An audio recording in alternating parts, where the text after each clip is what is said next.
আপনি দুনিয়ার জমিনে বসে, আমি দুনিয়ার জমিনে বসে পড়ব সুবহানাল্লাহ সুবহানাল্লাহ, আল্লাহ তুমি পবিত্র, আল্লাহ তুমি পবিত্র।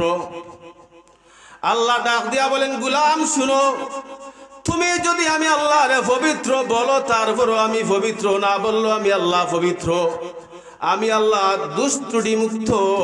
ও বান্দা, ও আমার বান্দি, তুমি বারবার আমি আল্লাহরে পবিত্র বলিয়া স্বীকার করার কারণে আমি আল্লাহ তোমাকে গুনাহ থেকে পবিত্র করে দিয়া দিলাম।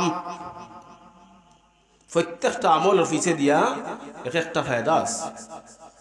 এই জন্য আমরা নামাজ পড়ার পরে তাসবিহ ফাতিমি মসজিদও আমরা দেখবা যে আমরা যে কত সময় আসরের পরে সময় নেই, সুবহানাল্লাহ 33 বার, আলহামদুলিল্লাহ 33 বার, আল্লাহু আকবার 34 বার, এই অভ্যাসটা, এই আমলটা আমরা 5 ওয়াক্ত নামাজের উপরে নিয়মিতভাবে ইনশাআল্লাহ করব, করতে রাজি আছি ইনশাআল্লাহ। এই আমলটা আমরা কমপক্ষে 5 ওয়াক্ত নামাজের উপরে 33 বার করিয়া এই আমলটা আমরা করার ইনশাআল্লাহ চেষ্টা করব। এই আমলের জন্য আল্লাহ তাআলা আমরারে পাঠাইছে।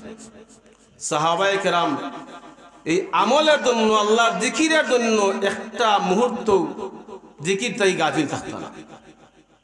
আমরা তো আজান হইলে বার্তা কি হুনিয়া জিম্মাবারে যে সময় দেখি মসজিদের মাইক বন্ধ হয়ে গেছে, তখন আমরা রওনা দেই মসজিদের দিকে দিয়া অনেক।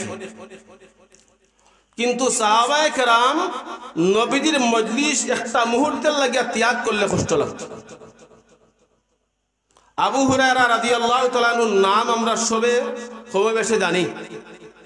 আবু হুরায়রা রাদিয়াল্লাহু তাআলা আনহু যেই সমস্ত সাহাবায়ে কেরাম থেকে সবচেয়ে বেশি হাদিস বর্ণিত, এই সাহাবায়ে কেরামের মধ্যে সর্বাপেক্ষা সাহাবী যার কাছ থেকে বেশি হাদিস বর্ণিত হয়েছে হযরত আবু হুরায়রা রাদিয়াল্লাহু তাআলা আনহু।